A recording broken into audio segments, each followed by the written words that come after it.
Olá, meus amigos, olá, minhas amigas, meus irmãos, minhas irmãs. É uma alegria nós estarmos aqui mais uma vez reunidos em nome do nosso Pai, de nosso amado Mestre Jesus e de toda a espiritualidade que nos guia, que orienta os nossos trabalhos, orienta os nossos estudos, nesse que é o 6º vídeo de análises do Livro dos Espíritos.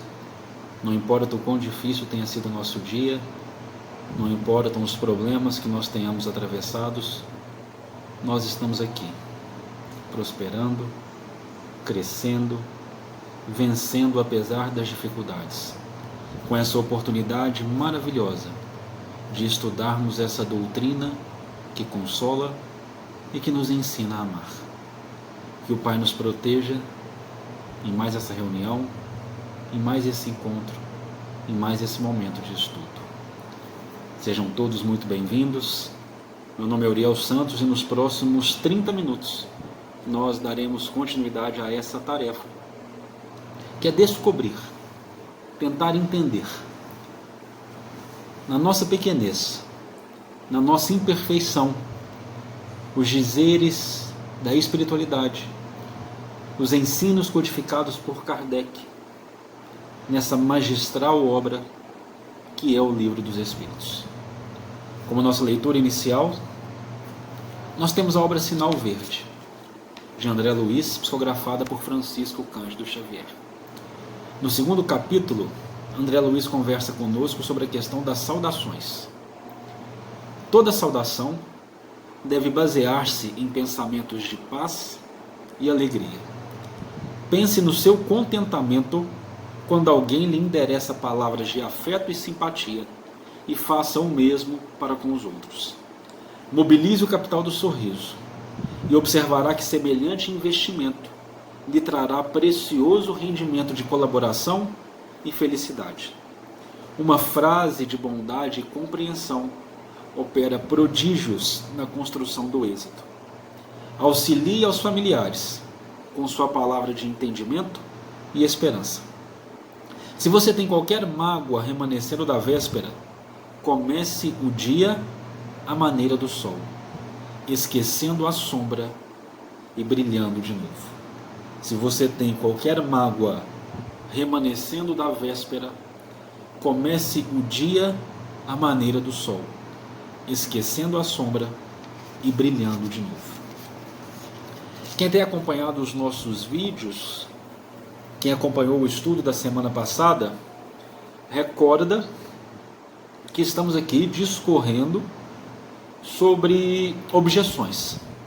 Kardec conversa conosco sobre as objeções que são dirigidas à doutrina dos Espíritos.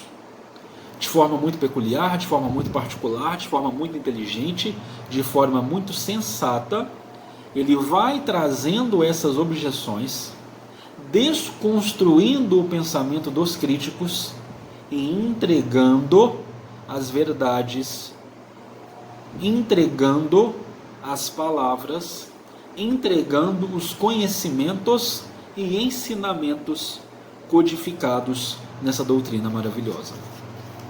Hoje, no item 4 da introdução, nós já vamos ter o raciocínio avançado na questão das comunicações. Lembra que ele estava conversando sobre o fenômeno? E aí ele conversava conosco, olha, ok, o fenômeno pode ter uma explicação elétrica, mas serão todos? E aí ele foi desconstruindo para construir novos conceitos. E hoje, continuando as suas lições, no item 4, lembrando que nós utilizamos uma tradução do Salvador Gentili, do Livro dos Espíritos, hoje Kardec nos fala: se os fenômenos que nos ocupam fossem limitados ao movimento dos objetos, teriam ficado, como o dissemos, no domínio das ciências físicas. Mas não foi assim.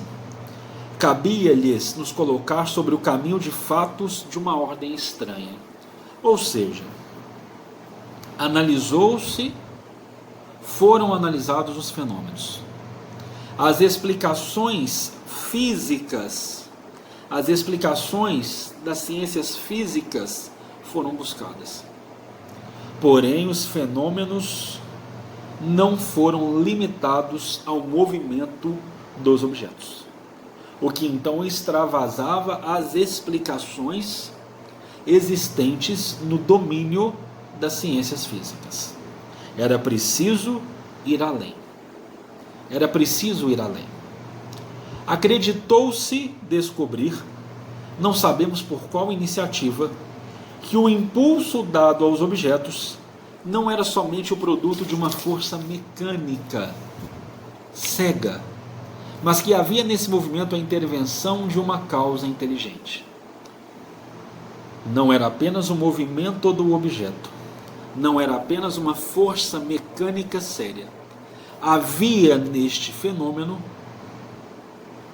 um móvel inteligente, uma força inteligente, uma causa inteligente. Existia neste movimento a intervenção direta de uma causa inteligente.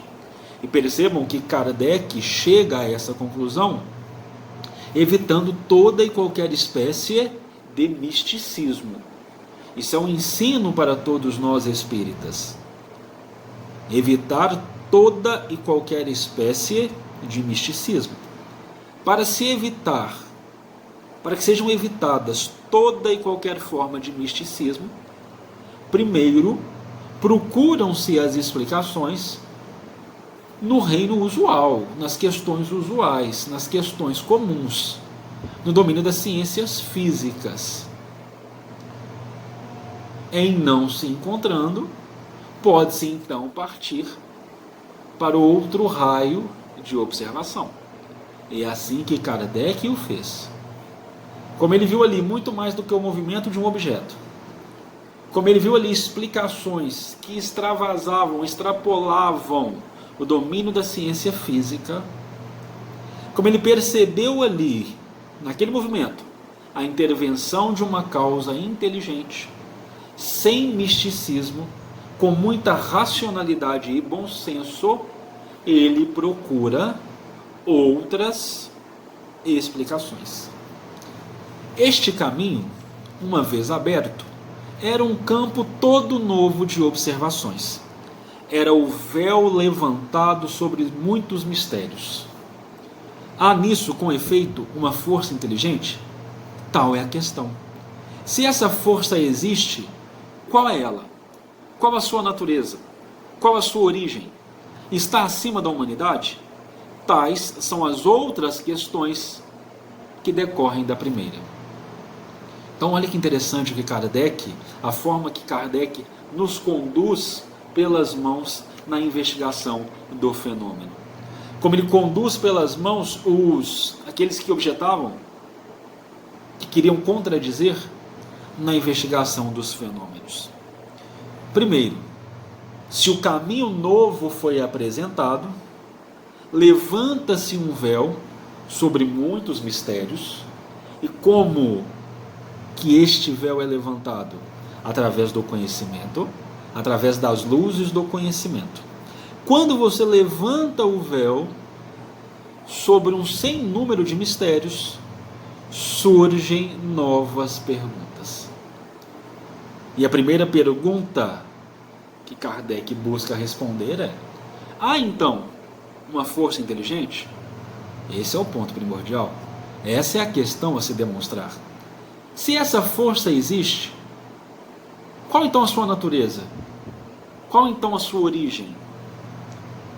Essa força, em existindo, está acima da humanidade? São outras questões, outros questionamentos, outras perguntas que vão surgindo da primeira e fundamental. Mas essas perguntas só foram possíveis de realização por causa da investigação coesa, séria, racional, realizada anteriormente, sem misticismo, acima de tudo. As primeiras manifestações inteligentes, continua Kardec, ocorreram por meio de mesas, se levantando e batendo com um pé um número determinado de pancadas e respondendo desse modo, por sim e por não, segundo a convenção, a uma questão posta. Então aqui ele já vai trazendo dados da experiência. As primeiras manifestações inteligentes utilizavam-se de mesas. E aí você convencionava batidas. Na sessão, na reunião, você convencionava. Uma batida para sim, 2 batidas para não. E através de perguntas muito simples, que pudessem ser respondidas dessa forma, vinha uma batida ou 2 batidas, conforme foi o exemplo que nós colocamos aqui.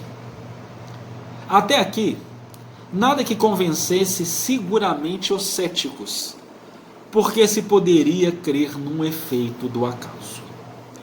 Obtiveram-se depois respostas mais desenvolvidas por meio de letras do alfabeto. O objeto móvel, batendo um número de pancadas correspondente ao número de ordem de cada letra, chegava assim a formular palavras e frases que respondiam às questões propostas. Então, quando a experiência estava na questão do sim ou do não, nas batidas combinadas para o sim ou para o não, os céticos ainda não haviam sido convencidos. Porque ainda ali poderia se acreditar num efeito do acaso. E meus irmãos, por que ele fala isso? Ainda ali poderia ser acreditado a um efeito do acaso. Porque quem quer duvidar vai buscar todas as formas para duvidar, para não acreditar. Então, ainda ali poderia ser observado, poderia crer-se em um fenômeno do acaso. Mas então, essas experiências evoluíram, progrediram. Foi dado início a um sistema em que letras do alfabeto fossem respondidas. Por exemplo, códigos. 1 para A, 2 para B, uma batida para A, 2 batidas para B, 3 para C, 4 para D, 5 para E e assim sucessivamente. E as respostas, apesar do longo tempo, foram ficando mais elaboradas. As perguntas podiam ser mais complexas, porque a capacidade de resposta, o meio para responder, também havia ficado mais complexo. A precisão das respostas, sua correlação com a pergunta, aumentaram o espanto. O ser misterioso, que assim respondia, interrogado sobre a sua natureza, declarou que era um espírito ou gênio, deu-se um nome e forneceu diversas informações ao seu respeito. Há aqui uma circunstância muito importante a notar. Quando a complexidade das perguntas aumentou, pela disposição da complexidade dos meios de se responder, ou seja, de ter codificado para que a resposta viesse através de letras, letras que formavam palavras, palavras que formavam frases, a precisão das respostas e sua correlação com a pergunta foram tão incríveis que o espanto, inclusive daqueles que eram céticos, aumentou. Aquele ser misterioso, aquela inteligência que respondia, autodenominou-se espírito ou gênio quando perguntado sobre a sua natureza. Deu o seu nome e forneceu diversas informações sobre a sua história, sobre a sua experiência, todo o seu cabedal de conhecimentos. E aqui há uma circunstância importante de ser notada. Ninguém imaginou os espíritos como um meio de explicar os fenômenos. Foi o próprio fenômeno que revelou a palavra. Frequentemente, fazem-se nas ciências exatas hipóteses para ter uma base de raciocínio. Ora, isso não ocorreu nesse caso. O mais impressionante, e é o fato digno de nota, é que para esses fenômenos ninguém havia dito: são os espíritos que os produzem. Os próprios espíritos se apresentaram, se identificaram como autores daqueles fenômenos, como mentores intelectuais daquelas respostas. Nas ciências exatas, diz Kardec, parte-se muitas vezes de uma hipótese para verificação de determinados princípios. A hipótese de terem sido os espíritos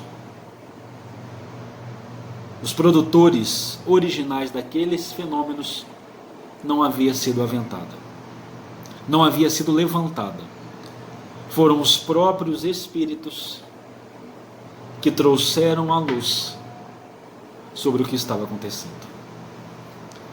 O meio de correspondência era demorado e incômodo. Nós falamos aqui. Você determinar um código em numeração das letras do alfabeto por batidas é muito demorado. Só para elaborar a frase, meu nome é, já demanda um grande tempo. Então o meio de correspondência era demorado e incômodo. O espírito, e isto é ainda uma circunstância digna de nota, indicou um outro. É um desses seres invisíveis que dá o conselho de adaptar um lápis a um cesto ou a um outro objeto. Esse cesto, pousado sobre uma folha de papel, se pôs em movimento pela mesma força oculta que faz mover as mesas. Mas em lugar de um simples movimento regular, o lápis traça, por ele mesmo, caracteres formando palavras, frases e discursos inteiros de várias páginas, tratando das mais altas questões de filosofia, de moral, de metafísica, de psicologia, e isto com tanta rapidez como se o fosse escrito com a mão. Percebendo ali a demora daquele método, se alocar, se designar números para as letras do alfabeto e ir contando as batidas dessa forma, um irmão desencarnado, um espírito participante desses trabalhos iniciais, desses fenômenos que abriram os nossos olhares para todo um conjunto de ensinos filosóficos, morais, religiosos, ele deu a ideia. Pega um lápis, coloca uma folha de papel embaixo, coloca uma cesta. E a força que movimentava a mesa, a força inteligente que movimentava a mesa, os espíritos movimentavam essa cesta sobre aquele papel que estava na superfície, formulando palavras, frases, parágrafos, páginas inteiras, com os mais altos ensinamentos morais, filosóficos, científicos, psicológicos, metafísicos, religiosos, enfim, de todas as áreas do conhecimento humano. Esse conselho foi dado simultaneamente na América, na França e em diversos países. Eis os termos pelos quais ele foi dado em Paris, a 10 de junho de 1853, a um dos mais ardentes adeptos da doutrina, que já há vários anos, desde 1849, se ocupava com a evocação dos espíritos. Abre aspas. Vá pegar no quarto ao lado o pequeno cesto. Prenda nele um lápis. Coloque-o sobre um papel. Coloque os dedos sobre a borda. Alguns instantes depois, o cesto se pôs em movimento. E o lápis escreveu, muito visivelmente, essa frase. O que vos digo aqui, eu vos proíbo expressamente de o dizer a alguém. A próxima vez que escrever, escreverei melhor. Fecha aspas. O que traz ainda mais certeza ao que estamos dizendo, ao que estamos estudando, é a universalidade. Em vários pontos do globo terrestre, a mesma informação sobre essa que era uma nova forma de comunicação, a mesma informação foi repassada. Kardec nos traz aqui uma comunicação que foi dada em Paris, em 10 de junho do ano de 1853, a um pesquisador, um dos mais ardentes adeptos da doutrina, que observava esses fenômenos desde o ano de 1849. Vá no quarto ao lado, pegue uma cesta, papel na superfície, prenda um lápis a ela e apoie os dedos sobre a borda.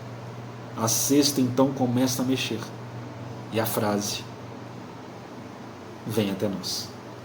O que vos digo aqui, eu vos proíbo expressamente de dizer a alguém: a próxima vez que escrever, escreverei melhor.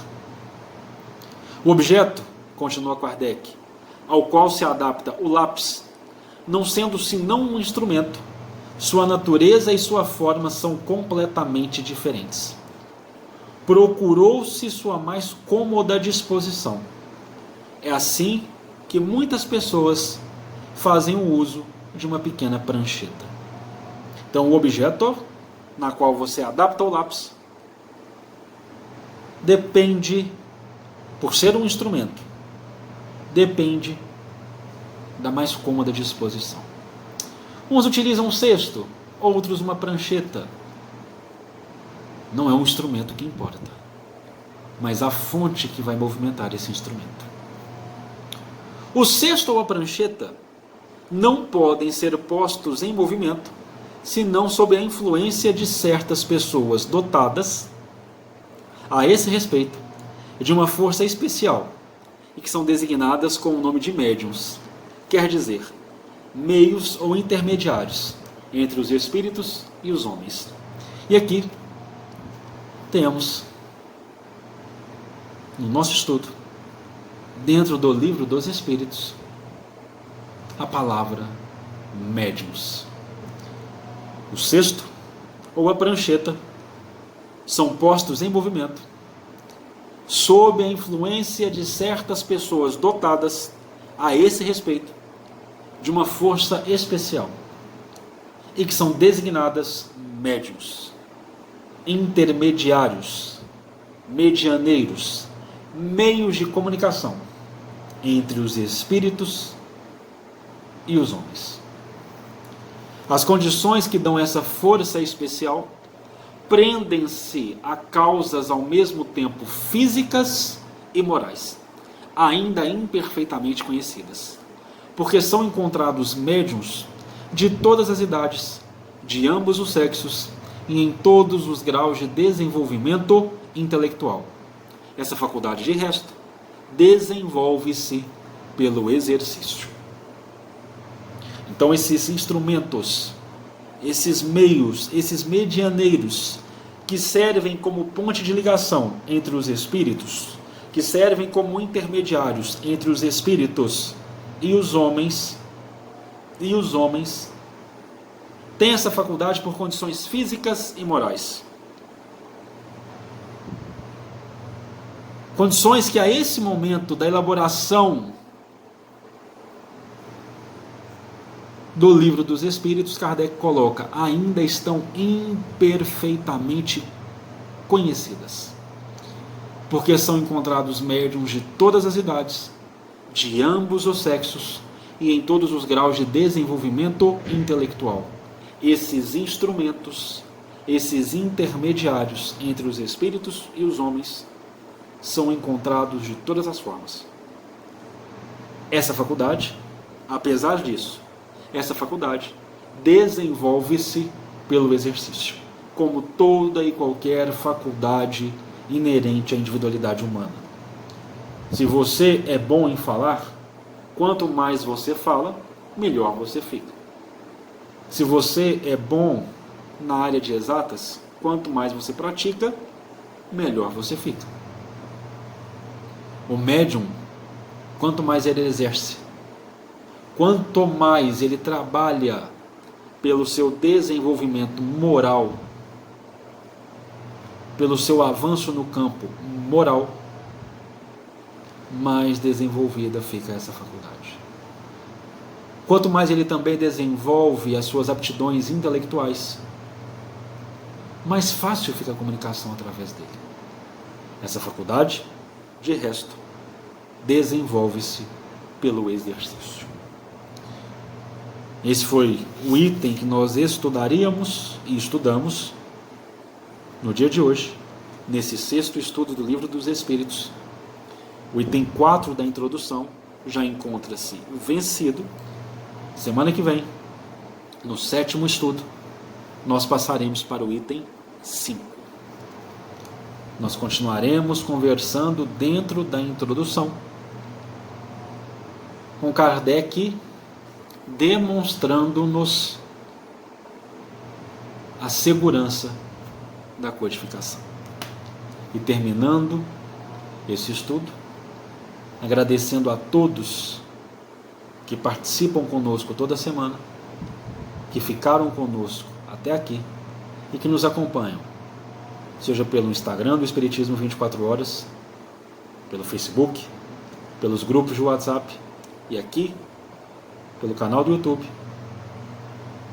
Muita paz, muita luz, rogando a proteção, o auxílio e o amparo dos benfeitores espirituais, de nosso amado Mestre Jesus e do Pai de amor, sobre a vida, as escolhas, as estradas, as lutas e os desafios que existem para nos fazer crescer e que nos engrandecem a cada dia, com a certeza de que tudo passa, tudo desenvolve, tudo melhora, não há dor que dure para sempre e que estamos sempre amparados por essa doutrina consoladora que conhecemos cada vez mais, pelo Evangelho de amor entregues a nós por nosso Senhor Jesus Cristo, pelas verdades divinas que povoam o nosso caminhar e pelas bênçãos do Pai que não deixam de nos orientar. Até a próxima semana.